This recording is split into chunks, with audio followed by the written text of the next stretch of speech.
Shalom. Hallelujah. God bless you. भाई बहनों, सब लोगों को मैं स्वागत करता हूँ और प्रार्थना करता हूँ कि प्रभु ये संदेश की ओर उसका अभिषेक डालेगा ताकि सब लोग जो सुन रहे यहाँ और वीडियो के माध्यम में जरिए सब लोग आशीर्वादित हो, प्रोत्साहित हो, हालेलुया, और उनको विजय मिले। आज का विषय है दो राज्य, एक शैतान का राज, एक परमेश्वर का राज। कैसा प्रभु यीशु मसीह ने शैतान को हराया और उसने विजय पाया और परमेश्वर का राज स्थापित किया। भाई बहनों, ये इसलिए मैं तुमको सिखा रहा हूँ ताकि जो विजय प्रभु यीशु मसीह ने हमारे लिए हासिल किया क्रूस के ऊपर, वो कितना अद्भुत है और कितना हम आनंदित होना चाहिए। क्यों ये विजय प्रभु ने खुद के लिए नहीं पाया, हमारा लिए। तो हम आनंदित होना चाहिए, हम उत्साहित होना चाहिए कि हमको हर एक बात में, हर एक चीज़ में प्रभु ने हमको विजय का गारंटी दिया। उनको गारंटी है, तो हम क्यों एक हारा हुआ जीवन जिएंगे? जब भी प्रभु यीशु ने इतना सारा कष्ट उठाया और बलिदान किया और ये शैतान को हराया और हमको विजय दिया। हर एक बातों में हमको विजय मिलना चाहिए और हम इसमें हम पूरा विश्वास से, पूरा आश्वासन से और पूरा कॉन्फिडेंस के साथ, याव के साथ हम जीना चाहिए ये मसीह जीवन, कि हमको हराने वाला कोई नहीं है। तो अभी हम ये वचन पढ़ेंगे, मत्ती 12:22 से 28 तक। Matthew 12:22-28, मत्ती 12:22 से 28 तक हम सब साथ में पढ़ेंगे।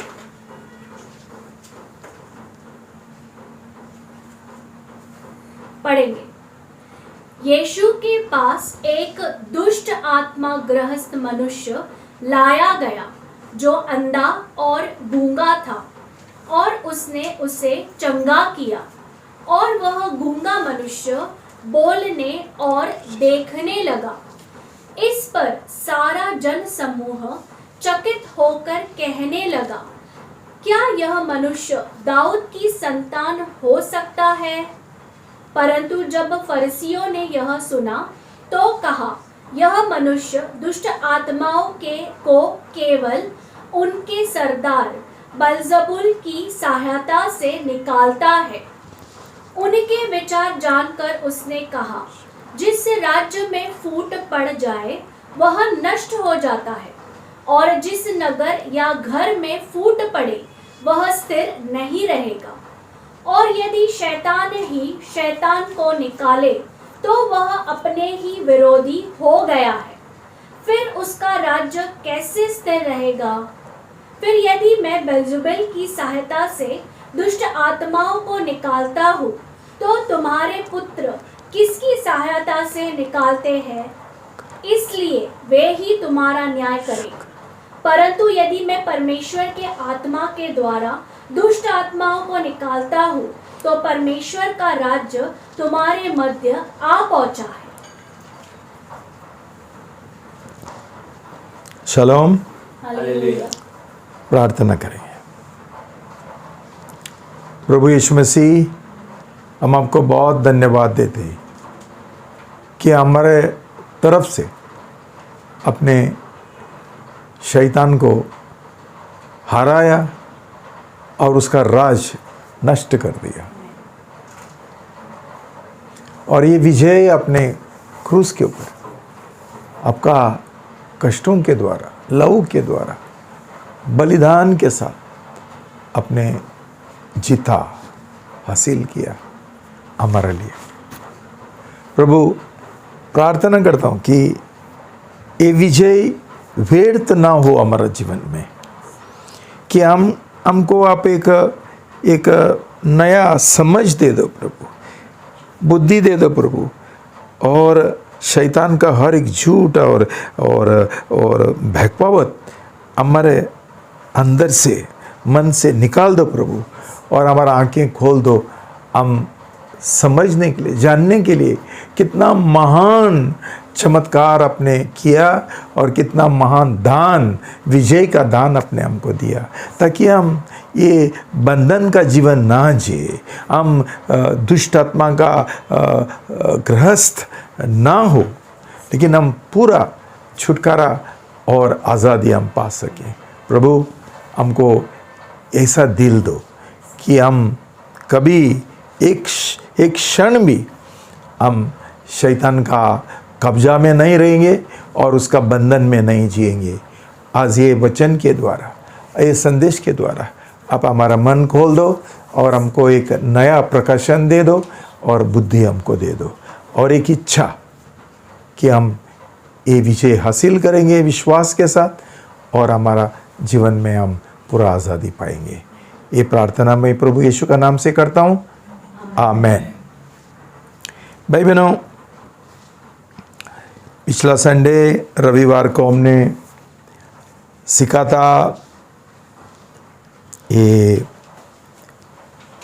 सुसमाचार के बारे में कि प्रभु यीशु मसीह ये दुनिया में, उसका जो घोषणा पत्र है, ये सुसमाचार का काम, इसका मतलब था कि लोगों को प्रभु यीशु मसीह जो कैद है, बंदी है, उनको छुटकारा देने के लिए, उनका पाप से, शैतान का बंधन से, बीमारी से, हर एक बातों से, ये उसका उद्देश्य था प्रभु यीशु मसीह का ये दुनिया में आकर सुसमाचार लोगों को देने का, और अंत तक उसने ये काम किया और क्रूस के ऊपर उसका काम पूरा हो गया। भाई बहनों,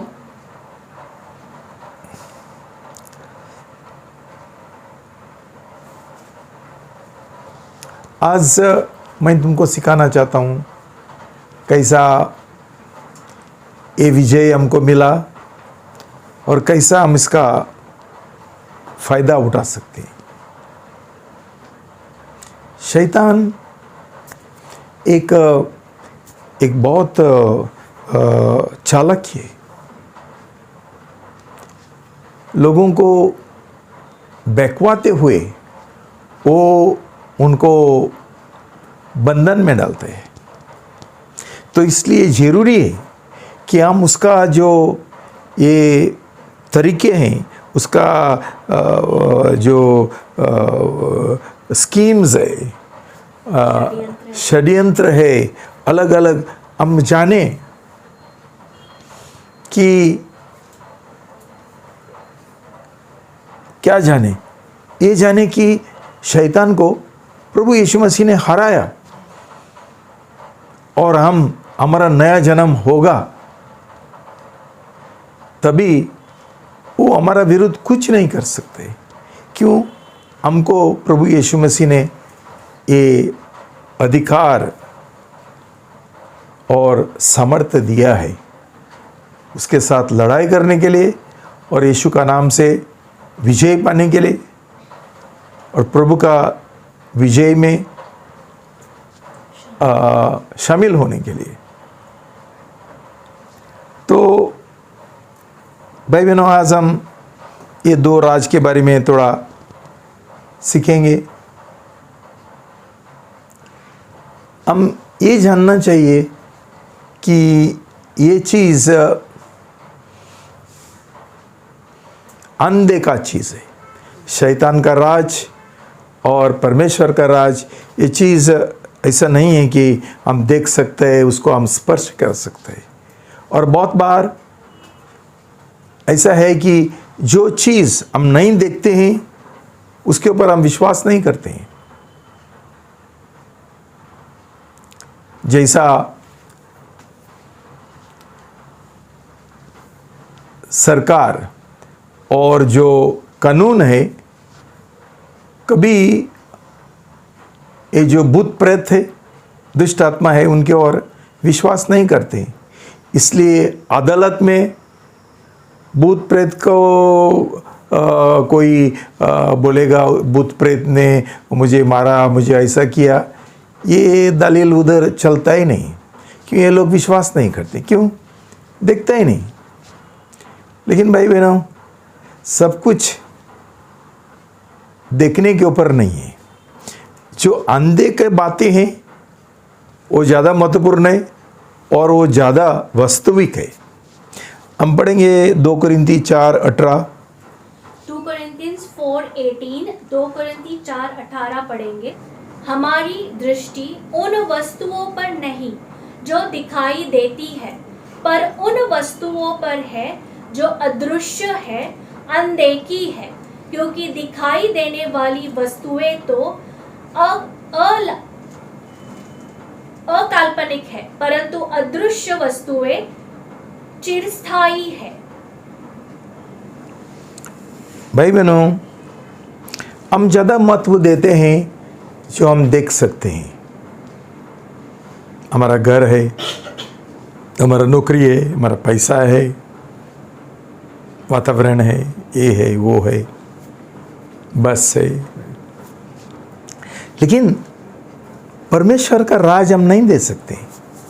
शैतान का राज हम नहीं दे सकते। शैतान को हम नहीं दे सकते। प्रभु यीशु मसीह को हम नहीं दे सकते। ये सब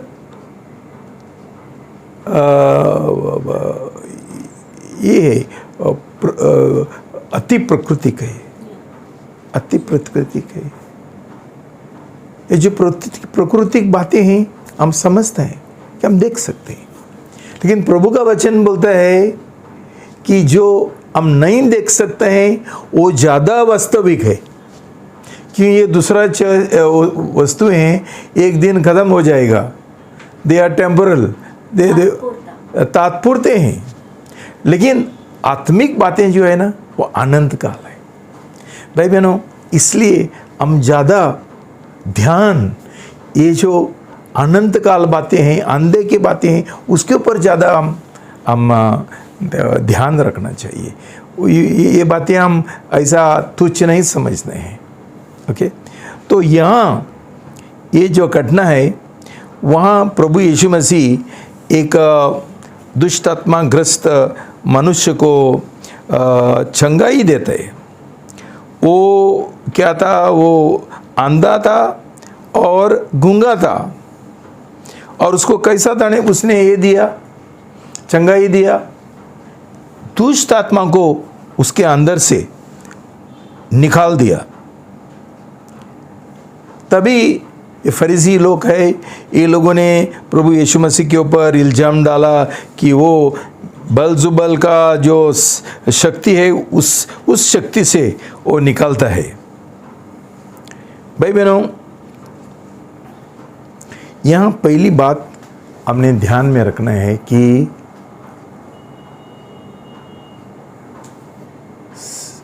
सब बीमारी नहीं है, लेकिन कभी कभी जो बीमारी है, जैसा यहाँ हम देखते हैं, वो गूंगा था। अभी गूंगा, बहरा, ये सब लोग ये ब्लाइंड, अंधा, ऐसे सब लोग है। कौन बोल सकता है कि उसके अंदर एक दुष्ट आत्मा था? कौन बोल सकता था? हम कभी बोलते हैं इसके अंदर दुष्ट आत्मा है, जब भी वो हिलता है, वो ऐसा उसका बर्ताव होता है, वो गिर जाता है, भागते हैं, चिल्लाता है। बहुत बार ये लोग ऐसा कुछ नहीं करते हैं, लेकिन प्रभु यीशु बोलते हैं कि उसके अंदर एक दुष्ट आत्मा था और उसने वो निकाला और तभी वो चंगा हो गया। ये स्त्री का याद है जो पिछला संडे हम सीखे थे। वो उसका बीमारी क्या था? कुबड़ी थी। और प्रभु यीशु मसीह ने उसको कैसा ये किया? चंगाई दिया। उसके अंदर जो दुष्ट आत्मा था उसको भगा दिया। कितना सारा ऐसा कुबड़ी लोग है, कितना सारा है, हमको मालूम नहीं पड़ता है कि किसके अंदर दुष्ट आत्मा है। कभी कभी साधारण लोग, सामान्य लोग बीमार है, लेकिन ये बीमारी शैतान का जो दुष्ट आत्मा गृहस्थी के वजह, ये कब्जा के वजह हो सकता है, और उसके लिए पहला छुटकारा का प्रार्थना करना पड़ता है। मैं जानता हूँ ऐसा लोगों को शायद बहुत गुस्सा आएगा, अपमान होगा, तो बोलता है मेरे अंदर दुष्ट आत्मा है। लेकिन ये लोग जिनको प्रभु यीशु मसीह ने चंगाई दिया, ये लोग ये नहीं हुआ, उनको गुस्सा नहीं आया, उनको अपमान नहीं हुआ, लेकिन उनको छुटकारा मिला। ये हमारा मन होना चाहिए, ये हमारा मनवृत्ति होना चाहिए। तो भाई बहनों,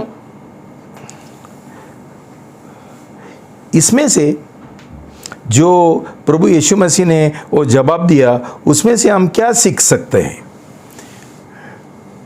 नंबर 1, पहली बात यह है कि शैतान के पास एक राज्य है, वो राजा है। वो, और दूसरी बात, ये राजा में फूट नहीं है, वो विभाजित हुआ नहीं है। शैतान का राज बहुत अच्छा तरीके से सुसंगठित है और सुव्यवस्थित है, बराबर ऑर्गेनाइज है। क्यों? इसके बारे में मैं तुमको अगला रविवार को सिखाऊंगा। जब भी शैतान स्वर्गदूतों का लीडर था, नेता था, अगुवा था, तभी ये स्वर्गदूतों का जो झुंड है वो बराबर सुव्यवस्थित था। तो जैसा वहाँ एक विद्रोह आ गया और ये पलट गया, तभी ये सब कई जो स्वर्गदूत है ये सब लोग दुष्ट आत्मा बन गया और शैतान का दलाल बन गया। इसलिए वहाँ जैसा एक ऑर्गेनाइजेशन था, एक संस्था जैसा था, बराबर व्यवस्थित, वही अभी ये दुनिया में भी है। एफएसी 6 हम पढ़ेंगे तो उधर हमको मालूम पड़ता है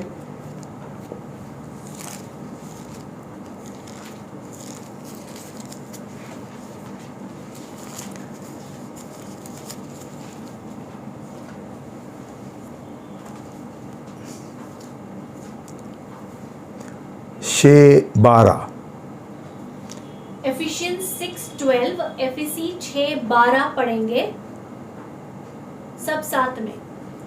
हमारा संघर्ष तो मांस और लहू से नहीं, वरन प्रधानों, अधिकारियों, अंधकार की संसारिक शक्तियों तथा दुष्टता की उन आत्मिक सेनाओं से है जो आकाश में है। उनका अलग अलग वर्ग है, बराबर व्यवस्थित किया है सब। तो हम ऐसा सोचना चाहिए कि शैतान का राज ऐसा ही कैसा ही भी कुछ भी चलता है, नहीं, वहाँ बराबर सब कुछ व्यवस्थित रीति से वहाँ चल रहे। जैसा समझो वाशी है, वाशी का इंचार्ज ये है, दुष्ट अधिकारी है, दुष्ट आत्मा है। और जो तुम्हारा गांव है, जू गांव है और वाशी गांव है, तुर्बे स्टोर है, वहाँ भी दुष्ट आत्मा का राज चल रहे। हमको कुछ दिखाई देता ही नहीं,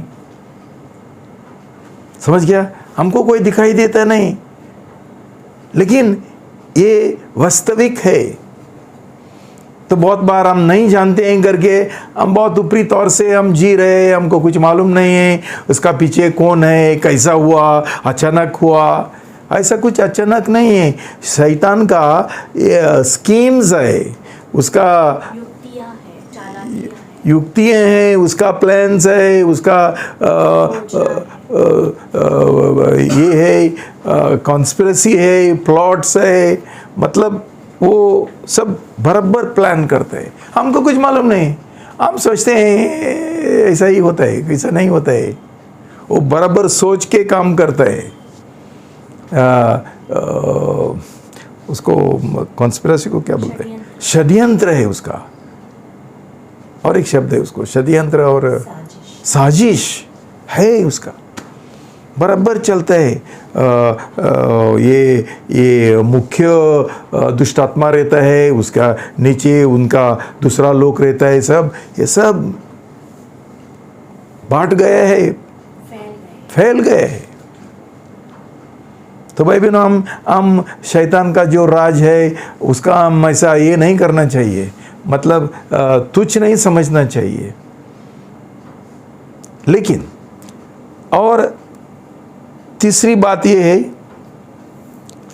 कि परमेश्वर ने उसको हराया, लेकिन उसका जो राज है वो अभी भी चल रहा है। कैसा चल रहा है?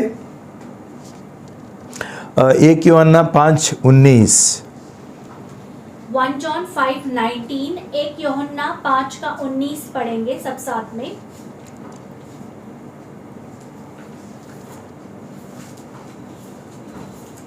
पढ़ेंगे। हम जानते हैं कि हम परमेश्वर से हैं और सारा संसार उस दुष्ट के वश में पड़ा है। पूरा संसार दुष्ट आत्माओं से, दुष्ट आत्माओं से उनका कब्जा में है पूरा संसार। भाई बहनों, ये समझना बहुत जरूरी है कि जिनका नया जन्म नहीं हुआ, ये शैतान का कब्जा में है, शैतान का बंधन में है, उनको नहीं समझता है।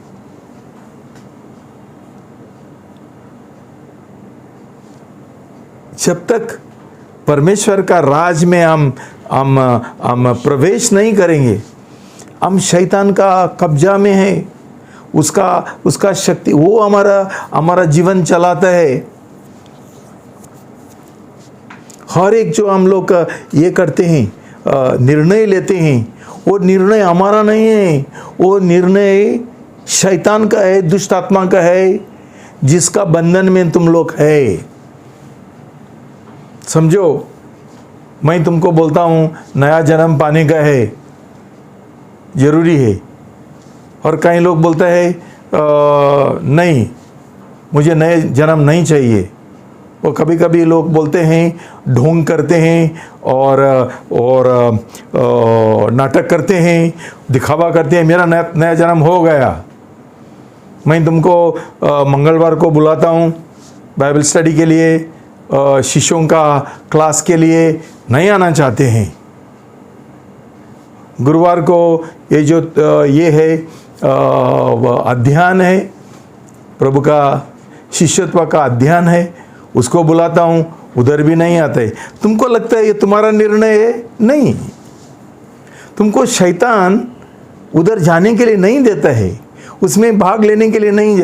तुम सोचता है मैंने पिताजी का सुना नहीं, मुझे जैसा चाहिए मैं करूँगा। करो, लेकिन ये जान लो कि तू शैतान का गुलाम है और शैतान तेरा जीवन चला रहे, लेकिन तुझे मालूम भी नहीं है।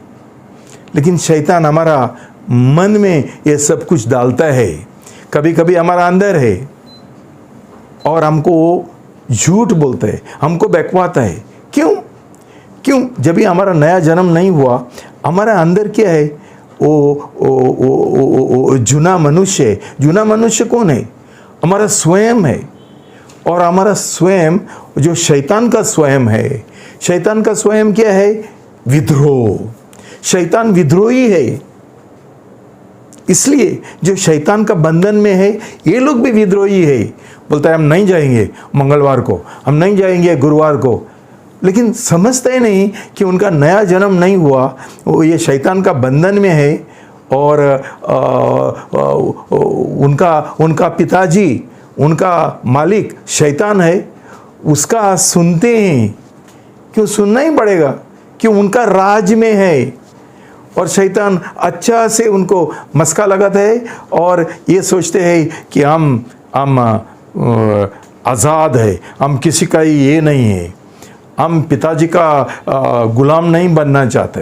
एक जन ऐसा ही, मैं गुलाम नहीं बनना चाहता हूँ पिताजी का करके कलीसिया छोड़ के गया, उसका नया जन्म नहीं हुआ, वो शैतान का बंधन में है, लेकिन उसको मालूम नहीं है। भाई बहनों, नया जन्म नहीं होगा तो शैतान हमारा जीवन चलाता है, राज चलाता है हमारा जीवन में।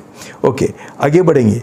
तो चौथी बात जो हम ये घटना से सीख सकता है वो ये है कि शैतान का राज का अलावा परमेश्वर का भी राज है। इसलिए प्रभु ने बोला, मैं परमेश्वर का शक्ति से दुष्ट आत्मा निकालता हूँ। इसका मतलब है कि परमेश्वर का राज तुम्हारा बीच में आ गया। ओके, पांचवा जो चीज़ हम सीख सकते हैं कि ये ध्यान से सुनो कि ये दो राज जो है शैतान का और परमेश्वर का, ये दो राजों का बीच में हमेशा लड़ाई चल रहे, हमेशा, एक दिन भी रुकावट नहीं है। और एक ये सबक जो सीखते हैं कि जब भी, ध्यान से सुनो, जब भी हम ये सेवकाई शुरू करते हैं दुष्ट आत्मा को भगाने के लिए, निकालने के लिए, तभी शैतान का राज के साथ हमारा क्लैश होता है, टक्कर होता है। तो मतलब क्या है कि ये लोग भी जग जाते हैं। तू मेरे साथ झगड़ा करने के लिए आया, मैं भी झगड़ा करेगा। तुमने देखा ना, समझो रास्ते पर कभी कभी ये जवान लोग झगड़ा करते हैं, पहला बहस करते हैं, बाद में एक जन आगे आता है तो दूसरा बाद में बोलता है मैं दिखाऊंगा, ये बोलता है मैं भी दिखाऊंगा, ऐसा शुरू होता है। तो भाई बहनों, आप जान लो कि जिधर छुटकारा का सेवकाई शुरू हो जाएगा, वहाँ शैतान तुरंत गड़बड़ करेगा। आज क्या हुआ कि हमारा स्कूल में एक आदमी आया और वो हमको धमकी देने को लगा कि मेरे पास पैसा नहीं है और मेरा ये दे दो, लिविंग सर्टिफिकेट दे दो, वो दे दो।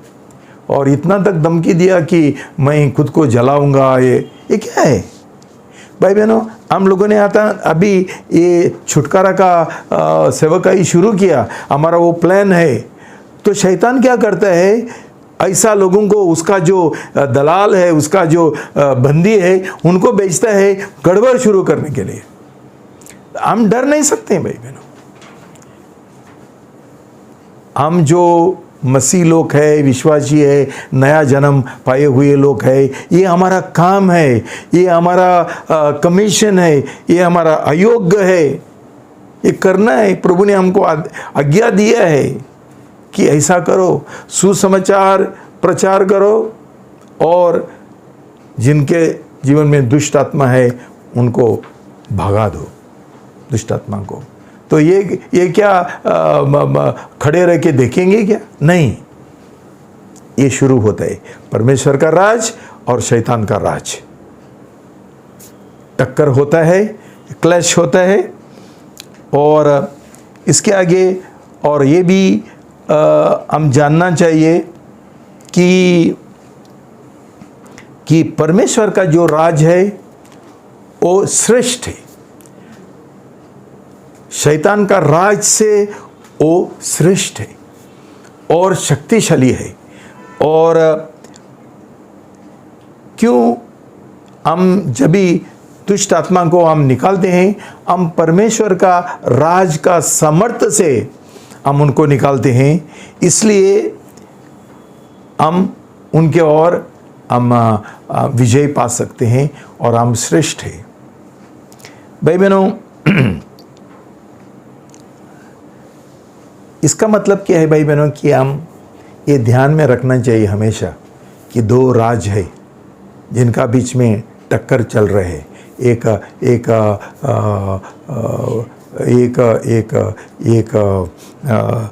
मैच चल रहे हैं जिसको बोलते हैं रेसलिंग मैच, कुश्ती का एक मैच चल रहे हैं, दो जन।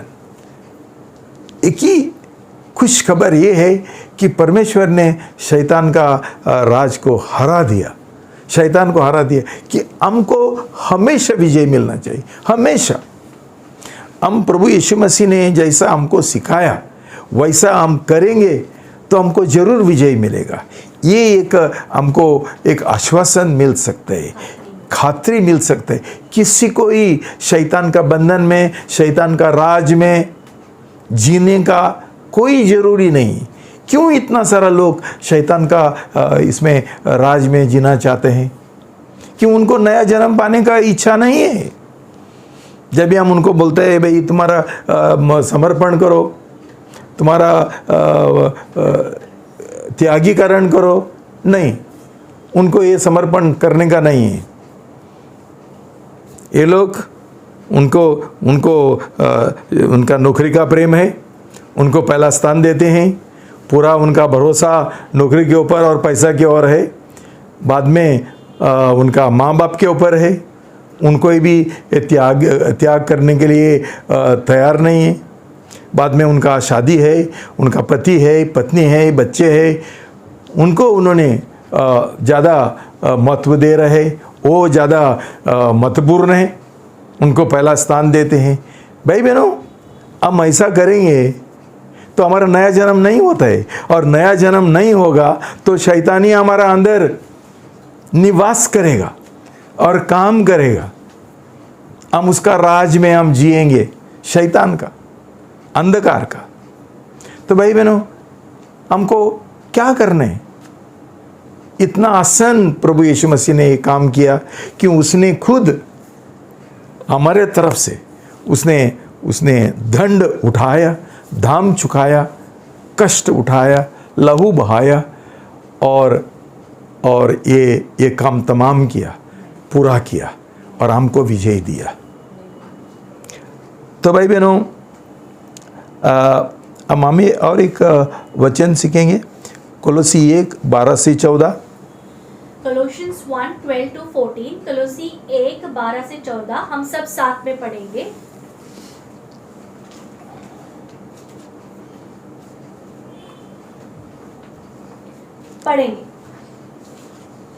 और पिता का धन्यवाद आनंद से करते जाओ, जिसने हमें इस योग्य बनाया है कि ज्योति में पवित्र लोगों के साथ उत्तराधिकारी में सहभागी हो।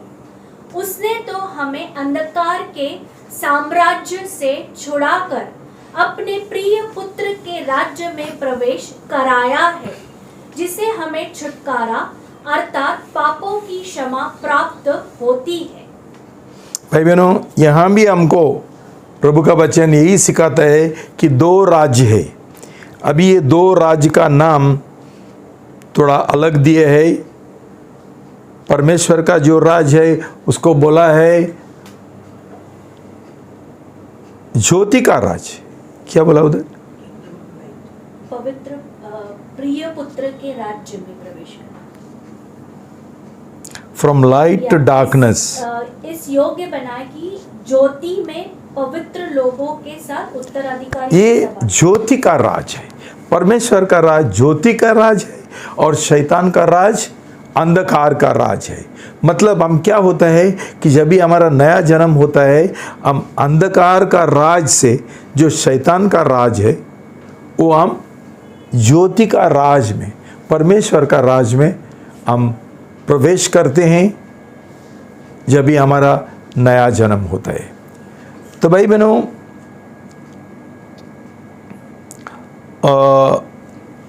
ये सिर्फ जब भी हमारा नया जन्म होता है तभी होता है। उसका पहले जान लो भाई बहनों, तुमको शायद गुस्सा आ जाएगा, तुम्हारा नया जन्म नहीं हुआ और तुम्हारा नया जन्म पाने के लिए तुमका इच्छा भी नहीं है, इसलिए तुम लोग का मंगलवार का जो शिशुओं का क्लास है उसमें आने के लिए तैयार नहीं ना। तो क्या क्या कारण है तुम लोग नहीं आ रहे? कब तक तुम लोग शैतान का बंधन में और शैतान का गुलाम बन के रहेंगे? ये लोग गुलाम है।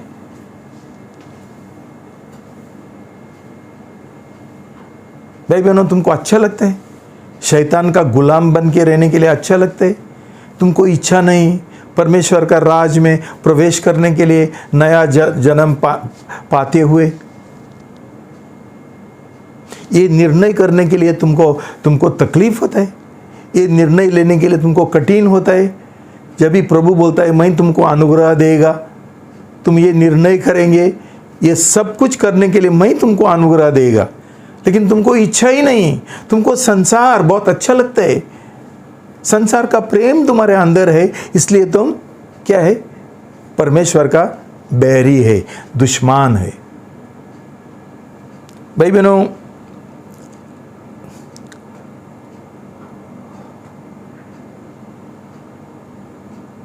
रोमी 6:16-17, रोमन 6:16 and 17, रोमी 6:16 और 17 सब साथ में पढ़ेंगे।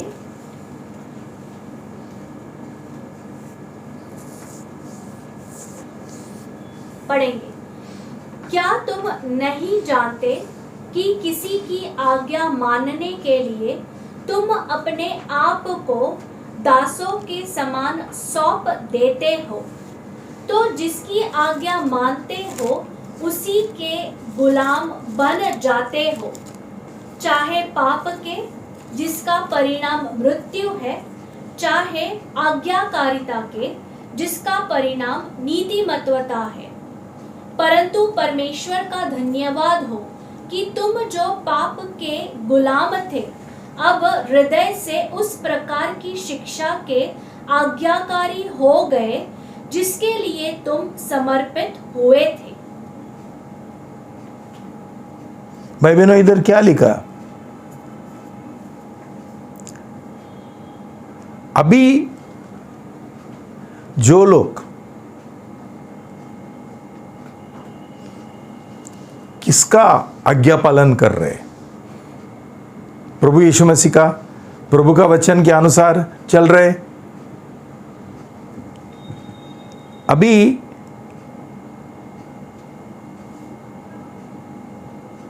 जिसका तुम लोग आज्ञा पालन करते हैं उसका तुम गुलाम है, ऐसा प्रभु का वचन बोलता है। और ये क्या है? पाप का गुलाम, और पाप शैतान की ओर से आता है, तो शैतान का गुलाम है। जब भी हम पाप का जीवन जी रहे, हम प्रभु का वचन का आज्ञा पालन करने के लिए तैयार नहीं, नीतिमत्व का ये करने के लिए तैयार नहीं। भाई बहनों, प्रभु का वचन बोलता है एफिसी 2 में,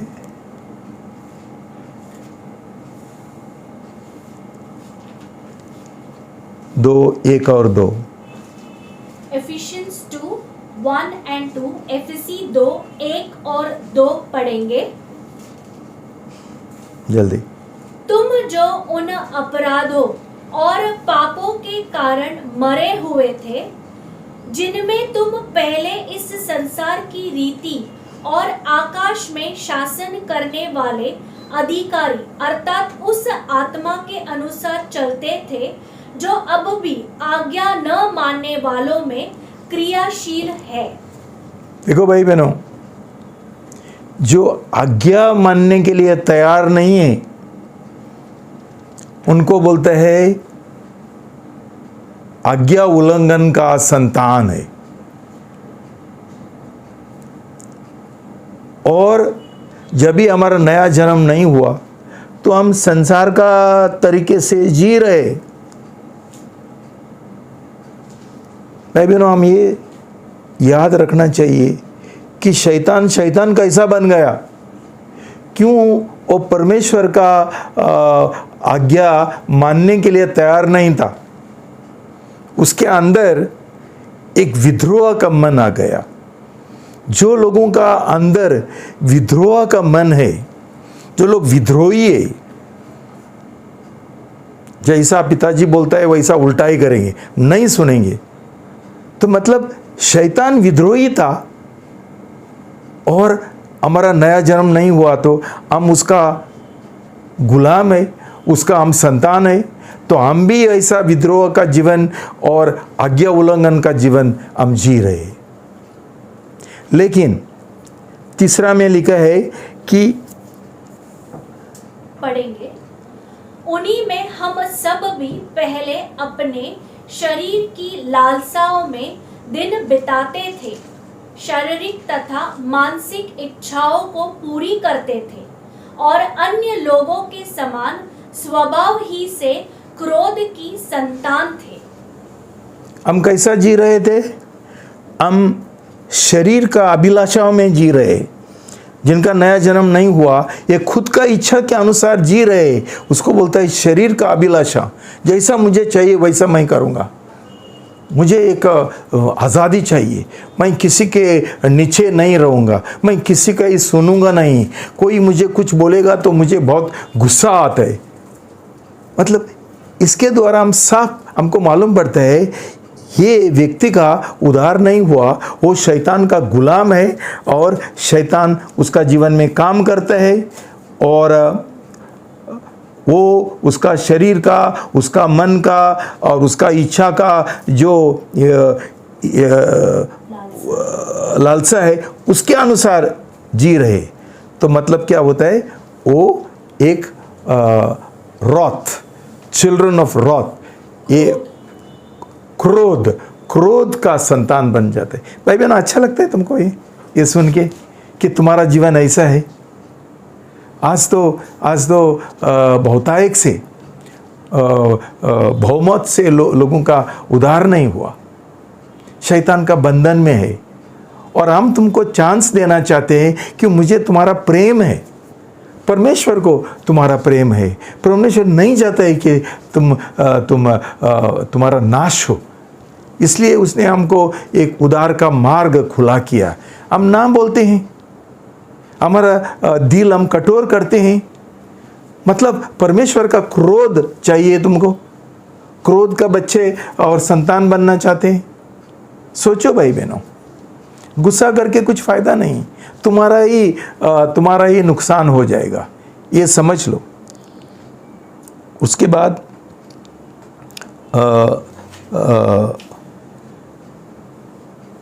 बाद हम ये सीखेंगे कोलोसी 2:13 और 14। Colossians 2:13 and 14, कलोसी 2:13 और 14 पढ़ेंगे। जब तुम अपने अपराधों और शरीर की खतना रहित दशा में मृतक थे, तब उसने मसीह के साथ तुम्हें भी जीवित किया। उसने हमारे सब अपराधों को क्षमा किया। ये कभी हुआ भाई बहनों? जब भी हमारा नया जन्म हुआ तभी क्या हुआ? हम पहला पाप में मरे हुए थे, हमारा खतना नहीं हुआ था। उसने हमको पाप से जिंदा कर दिया हमारा पाप क्षमा करते हुए। आगे बढ़ो। पद 14, और विधियों का वह अभिलेख जो हमारे नाम पर और हमारे विरोध था मिटा डाला और उसे क्रूस पर कीलों से जड़कर हमारे सामने से हटा दिया। भाई बहनों, शैतान निश्चित तरीके से हमको फंसाना चाहता है, फंसाना चाहता है। आज हम लोग सब लोग फंस गए हैं, हमको उसने बहकवाया, लोग नहीं समझते। हमारा कलीसिया में जो लोग है वो नहीं समझते है कि ये लोग गुलाम है, उनको शैतान ने बहकवाया और फंसाया और उनको सिखा रहे तुम संसारी बातों के अनुसार चलना और संसार का प्रेम करना और संसार में जीने के लिए जो जरूरत है उसका पीछा करना, उसका पीछे भागना। ये सब आत्मिक बातें छोड़ दो। सिर्फ रविवार को सभा में जाओ, काफ़ी है जाने के लिए। ये सब शैतान का बहकावत है बहनों। क्यों? कि तुम लोग शैतान का गुलाम है, लेकिन हमको समझते ही नहीं। हमारा आंखें शैतान ने बंद कर दिया और हमको बहकवाया।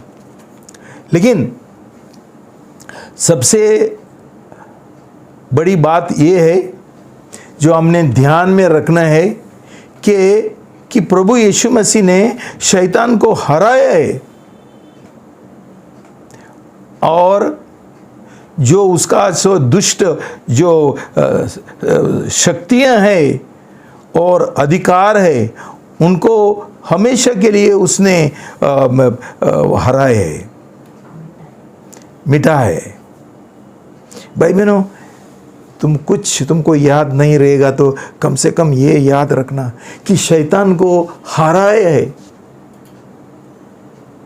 हमको डरने का कोई जरूरी नहीं और हमको नया जन्म हमारा शक्ति से पाने का जरूरी नहीं है कि मेरे पास ये नहीं होता है, ये नहीं होता है, ये नहीं होता है। ऐसा बहाना देने का जरूरी नहीं है।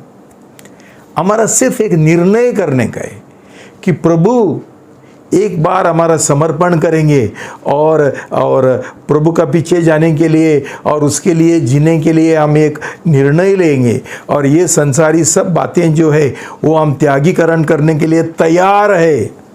तो प्रभु यीशु मसीह तुमको अनुग्रह देगा। जो तुम लोग माँ बाप का प्रेम करते हैं वो प्रेम तुम्हारा दिल में वो निकालेगा। जो तुम लोग नौकरी का और पैसा का प्रेम करता है उसमें से छुटकारा वो देगा। ऐसा हर एक चीज़ का जो तुम्हारा जीवन में बंधन है वो निकाल देगा जब तुम ये निर्णय लेंगे। शक्ति प्रभु यीशु मसीह का, तुम्हारा नहीं। मेरे पास नहीं होता है मतलब क्या है? एक बार ये इसमें मंगलवार को जाएगा, इसमें जाएगा, बाद में सुसमाचार को जाने पड़ता है, ये है वो है। भाई बहनों, हम किस चीज़ के लिए जीना चाहते हैं? सिर्फ इसके लिए मज़ा करने के लिए? पैसा का मज़ा, नौकरी का मज़ा और ये संसार का मज़ा। कई लोग बोलते हैं अभी पिताजी हमको गांव में जाने के लिए नहीं देते। भाई बहनों, जाओ ना, जाओ। तुमको प्रभु के ओर समर्पण करने का नहीं है। और जैसा मार्कुस 10 हमको बोलता है कि ये सब गांव का इसका सब प्रेम छोड़ दो।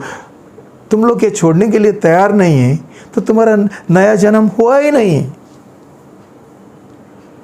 अभी ये एक कोरोना वायरस चल रहा है, इसलिए मैं तुमको बोल रहा हूँ तुम उधर जाएंगे फंस जाएंगे। मैंने तुमको ये सिखाया हमारा 2 गांव नहीं होना चाहिए। हम मुंबई का है वो हम यूपी का लोग है। क्या है? तुम एक निर्णय ले लो ना, क्या चाहिए? हम 2 गांव का ये नागरिक नहीं बन सकते हैं। हमारा दिल किधर है? उधर है का इधर है? तुमको नया जन्म पाने का है तो नया जन्म नहीं पाने का है तो जाओ, किधर ही भी जाओ, उधर ही रहने का है तो उधर रहना। क्यों? कुछ फ़ायदा नहीं है। तुम्हारा नया जन्म नहीं हुआ तो कुछ फ़ायदा नहीं है। तो मैं तुम्हारे और ज़बरदस्ती नहीं करना चाहता हूँ, जाओ ना, मज़ा करो, लेकिन नाश पाने के लिए तैयार हो जाओ। बाद में बोलो मत मैं मसीह हूँ, मैं ये हूँ, मैं चर्च में जाता था, रविवार को जाता था। कुछ नहीं होने वाला है जब तक हमारा नया जन्म नहीं होगा। शलोम। हालेलुया। कोलोसी 2:13 पढ़ेंगे। कोलोसी 2:13, कोलोशियंस 2:13 सब साथ में पढ़ेंगे। पढ़ो। जब तुम अपने अपराधों और शरीर की खतना रहित दशा में मृतक थे, तब उसने मसीह के साथ तुम्हें भी जीवित किया। उसने हमारे सब अपराधों को क्षमा किया। देखो भाई बहनों, परमेश्वर ने उसका क्रूस के ऊपर जो उसने बलिदान किया, उसके द्वारा हमको 2 बातों का उसने हमको इंतजाम किया। क्या इंतजाम है? बराबर समझ लो। हमारा पिछला सब जो पाप है उसने वो हमको क्षमा किया। सब पाप, समझ लो कितना तरीका का पाप हमने किया, कुछ भी होने दो। और ये कोई उसने कॉम्प्रोमाइज नहीं किया, समझौता नहीं किया। परमेश्वर का जो ये है जस्टिस है, वो न्याय है, वो इंसाफ है, वो उसने पूरा चुकाया, दाम चुकाया। क्यों? जो पाप के वजह हमको कष्ट उठाना पड़ता था, मौत उठाना पड़ता था, ये प्रभु यीशु मसीह ने उठाया। तो इसका मतलब क्या है कि परमेश्वर का जो इंसाफ है वो पूरा हो गया।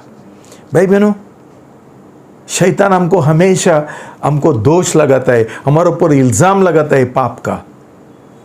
जो हमने पहला पाप किया वो हमको खाता है अंदर, हमने ये किया, वो किया, वो किया, किसी का मर्डर किया, किसी का पैसा चुराया, ये है वो है। लेकिन जब भी हम पश्चाताप करते हुए, क्षमा मांगते हुए और दूसरे लोगों से हम क्षमा मांगते हुए, जाकर क्षमा मांगते हुए, उनको कुछ चुराया तो उनका वापस देते हुए, भाई बहनों, हमको पूरा पाप का ये मिलता है, क्षमा मिलता है। जैसा हम हमारा जीवन का समर्पण करता है और निर्णय लेता है इसके आगे हम प्रभु यीशु के लिए जिएंगे, प्रभु यीशु का जो स्वभाव है हम ये हासिल करना चाहते हैं। भाई बहनों, ये सब प्रभु का इंतजाम है हमारे लिए। हमने कुछ नहीं करने का है, अनुग्रह है, ग्रेस है। लेकिन हमको समझा नहीं है ये कि हमको सिर्फ निर्णय करने का है। प्रभु हमको शक्ति देगा, अनुग्रह देगा ये हर एक चीज़ में जिसमें हमारा संघर्ष चलता है। हमको माँ बाप का प्रेम छोड़ने के लिए नहीं होता है, हमको नौकरी का पैसा का प्रेम छोड़ने के लिए लालच हमको ये नहीं होता है, हमारा गांव का जो प्रेम है वो छोड़ने के लिए नहीं होता है। प्रभु करेगा ना उसका अनुग्रह से। तुम सिर्फ प्रार्थना करो और तैयार हो, निर्णय ले लो। दूसरी बात है कि वो 2:14 पढ़ेंगे। वहीं पर पद 14, और विधियों का वह अभिलेख जो हमारे नाम पर और हमारे विरोध था मिटा डाला और उसे क्रूस पर कीलों से जड़कर हमारे सामने से हटा दिया। भाई बहनों, ये हमारा भविष्य के लिए भी किया, समझा ना। उसने पहला हमको मूसा का कानून के अनुसार 10 जो आज्ञा है उसके अनुसार जीना पड़ता था। लेकिन वो जो लिखा हुआ ये था, लिखित नियम, कानून शास्त्र था, वो उसने रद्द कर दिया। पुराना करार, जूना करार उसने रद्द कर दिया। और अभी जब भी हमारा नया जन्म होता है, हमारा कुछ गलती से पाप हो जाएगा, उसका भी उसने ये दाम चुकाया है। हमको उसमें भी हमको क्षमा मिलता है, छुटकारा मिलता है। भाई बहनों, ये एक अदली बदली है। 2 कोरिन्थी 5:21, 2 Corinthians 5:21, 2 Corinthians 5 का 21 पढ़ेंगे पद। सब साथ में, जो पाप से अनजान था उसी को उसने हमारे लिए पाप ठहराया कि हम उसमें परमेश्वर की नीतिमत्वता बन जाए। हमारा पाप उसने उठाया और वो पापी बन गया एक क्रूस के ऊपर, और हमारा ये पाप का ये सजा उठाते हुए और दाम चुकाते हुए उसने हमको हमारा पाप क्षमा करते हुए हमको नीतिमान बनाया। कैसा अदली बदली उसने कर दिया भाई बहनों। और क्या चाहिए हमको? क्यों हम पीछे हटते हैं नया जन्म पाने के लिए? इसमें क्या क्या ये है? सबसे आसान बात है। इसमें क्या कठिनाई है? कुछ नहीं है। सिर्फ परमेश्वर हमारा तरफ से निर्णय नहीं ले सकते। हम हमारा इच्छा हम ये करेंगे, समर्पण करेंगे कि प्रभु इसके आगे तू मेरा जीवन का मालिक है और मैं मेरा इच्छा से नहीं आपका इच्छा से मैं जीऊँगा। मेरा इच्छा का मैं समर्पण करता हूँ, आपका हवाले में कर देता हूँ। ये आपका इच्छा के अनुसार जीने के लिए मुझे अनुग्रह दो प्रभु। इसमें क्या कठिनाई है? क्यों हम ऐसा नहीं करेंगे? शैतान हमारे अंदर जिएगा, राज चलाएगा और हमको हमेशा बंधन में रखेगा और हमको हर दिन पाप करने के लिए वो हमको ज़बरदस्ती करेगा। ये अच्छा लगता है? शैतान का गुलाम बनने के लिए अच्छा लगता है? हम प्रभु का प्रेम गुलाम बनेंगे ना, वो हमको अनुग्रह देते हैं। हमको कोई चीज़ नहीं कि हमारे पास असंभव है, कोई चीज़ नहीं। हम प्रभु यीशु का अनुग्रह से सब कुछ संभव है और हम विजय पा सकते हैं। भाई बहनों, एक लास्ट जो मैं तुमको बोलना चाहता हूँ ये है कोलोसी 2:15। कोलोशियंस 2:15 वहीं पर आगे पढ़ेंगे। कोलोसी 2:15। जब उसने प्रधानों और अधिकारियों को उसके द्वारा निरस्त्र कर दिया, तब उन पर विजय प्राप्त करके उनका खुल्लम खुल्ला तमाशा बनाया। भाई बहनों, हमने ये एक बात ध्यान में रखना है कि जो विजय उसने पाया वो खुद के लिए नहीं है। प्रभु यीशु मसीह ने ये विजय ऐसा दिखाने के लिए नहीं किया। ये विजय उसने हमारे लिए, हमारा वजह उसने किया और हमको दे दिया। ये दान हमको दे दिया। देखो मैंने विजय पाया और ये विजय का दान मैं तुमको देता हूँ। भाई बहनों, ये इसमें शोकेस में रखने के लिए नहीं है, उसका इस्तेमाल करने के लिए। इसका मतलब क्या है? ये विजय का हमने हर दिन उत्सव मनाने का है। उत्सव मनाएंगे, समारोह मनाने का है।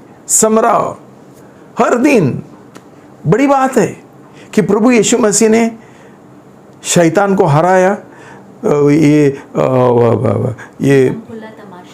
फुलम कुलम उसका तमाशा किया, शैतान का राज को मिटा दिया और हमको ये विजय दिया। ये उत्सव का संग्रह है, समारंभ है और ये एक प्रदर्शन भी होना चाहिए। मतलब क्या है? जो प्रभु यीशु मसीह ने किया उसका प्रदर्शन अभी हम लोगों ने करना चाहिए। क्यों? प्रभु यीशु मसीह ने बोला पूरा अधिकार और समर्थ मेरे पास है, मुझे दिया गया है। आज मैं ये तुमको दे रहा हूँ। ये मेरा अधिकार और मेरा जो समर्थ है वो लेकर जो मैंने किया तुम लोग करो। हर दिन ये मनाओ। क्या मनाओ? उत्सव मनाओ। शैतान के विरुद्ध, शैतान का बंधन का विरुद्ध, शैतान का काम के विरुद्ध। भाई बहनों, आप मुझे बताओ, हम ये समझते थे, हमारा मसीह लोग समझते थे, तो आज शैतान इतना लोगों के ऊपर राज नहीं चलाता था। प्रभु का वचन बोलता है कि पूरा संसार शैतान का कब्जा में है। क्यों?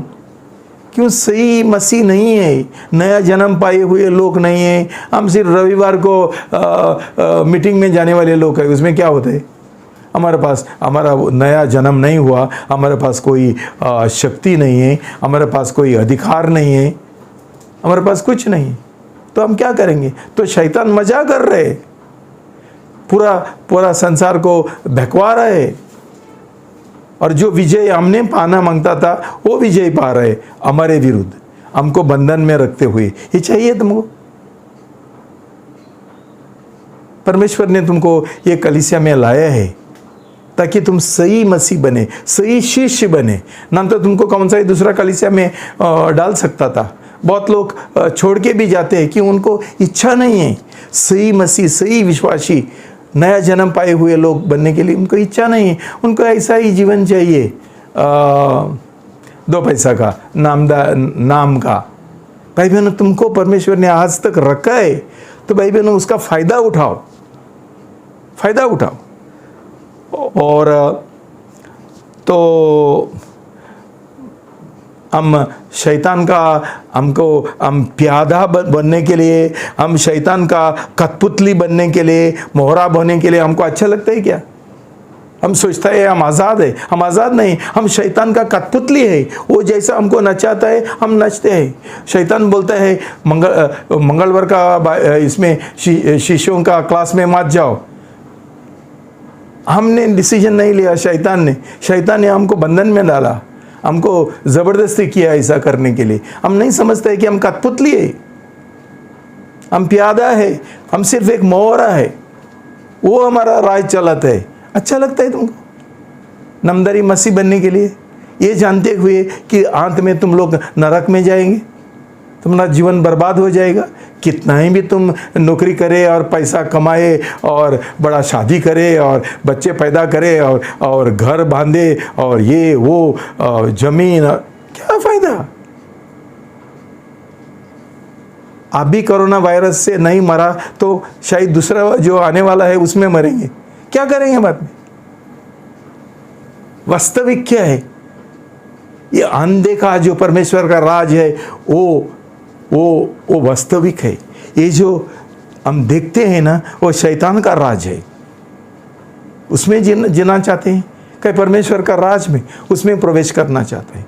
हम स्वर्गीय नागरिक बनना चाहते हैं, कहीं शैतान का गुलाम बनना चाहते हैं। ये तय करो तुम्हारा जीवन में।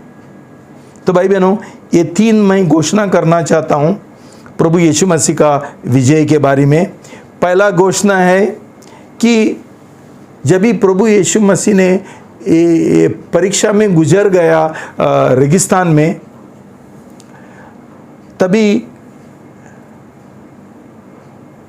यीशु ने शैतान को हराया। उसके तरफ से, ऑन हिज बिहाफ, उसके ओर से शैतान ने उसको परीक्षा में डाला और प्रभु यीशु मसीह ने उसके ओर विजय पाया। और ये विजय प्रभु के लिए था। क्यों? उसने शैतान को ये किया, सामना किया, और उसको, ताकि हम भी सीखे कैसा हमारा व्यक्तिगत तौर से जब भी शैतान हमारा परीक्षा करता है, हम भी प्रभु परमेश्वर का जो वचन है वो कबूल करते हुए हम भी शैतान का सामना करें और उसको हराए। दूसरा ये जो मैं घोषणा करना चाहता हूँ ये है कि क्रूस के ऊपर प्रभु यीशु मसीह ने शैतान को हराया हमारे ओर से, लेकिन ये विजय उसने खुद के लिए नहीं पाया, वो हमारा लिए पाया, हमको दिया ये विजय का फायदा। उसके लिए उसने ये विजय, क्यों? उसको विजय का कोई ज़रूरत नहीं था। उसने ये विजय हमारा लिए पाया और शैतान को हराया। उसने शैतान को पूरा डिज़ार्म्ड, उसको नांगा किया और उसका तमाशा बनाया हमारा लिए। तो भाई बहनों, हम ये काम ये विजय हम अपनाना चाहिए और ये विजय यीशु का नाम से दूसरे लोगों को भी हम देना चाहिए। तीसरी बात है, घोषणा ये है, हमारा अभी एक जिम्मेदारी बन जाती है कि हम उसका प्रदर्शन करें प्रभु यीशु मसीह का।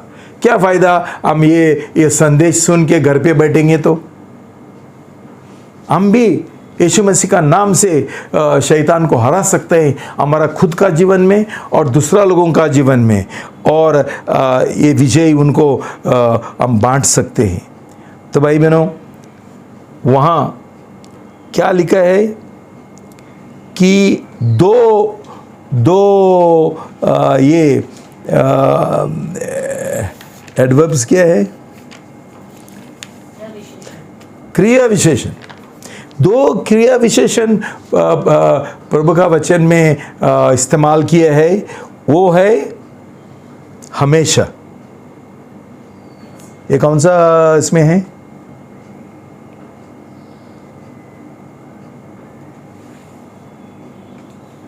उन्नीस में है क्या? 2 कुरिन्ती 2:14, 2 कुरिन्ती 2:14।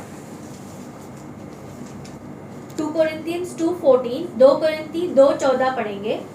परंतु परमेश्वर का धन्यवाद हो जो मसीह के द्वारा विजय उत्सव के जुलूस में हमारी अगुवाई करता है और हमारे द्वारा अपने ज्ञान की मधुर सुगंध हर जगह फैलाता है।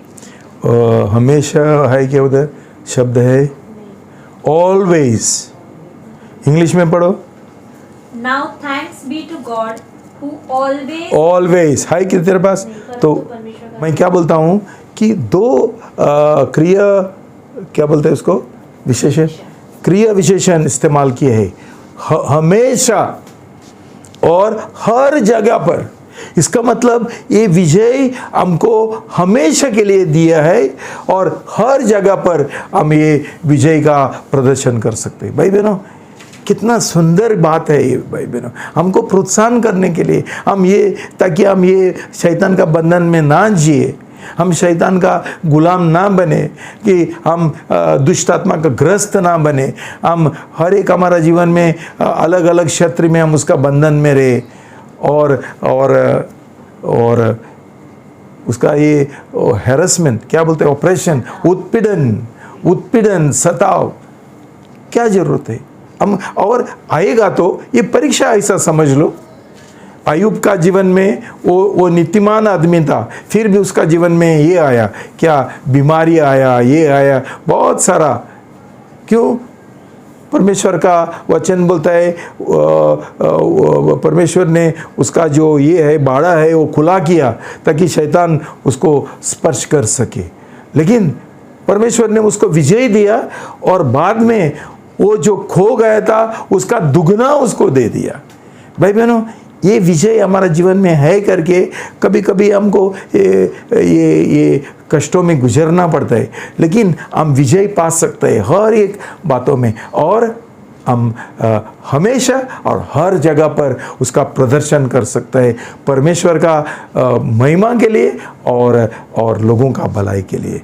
प्रभु, मेरा प्रार्थना है प्रभु तुम्हारा आंखें खोल दो और एक निर्णय लेने के लिए तुमको अनुग्रह दो, तुमको शक्ति दो, और ताकि तुमको पूरा छुटकारा मिले, आज़ादी मिले। परमेश्वर तुमको आशीर्वाद दो।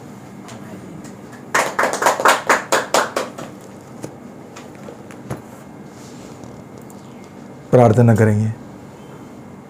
प्रभु यीशु मसीह, मैं बहुत धन्यवाद देता हूँ प्रभु आज का संदेश के लिए, और ये संदेश के द्वारा जो मैंने शुरुआत में प्रार्थना किया था वही फिर एक बार कर दो प्रभु।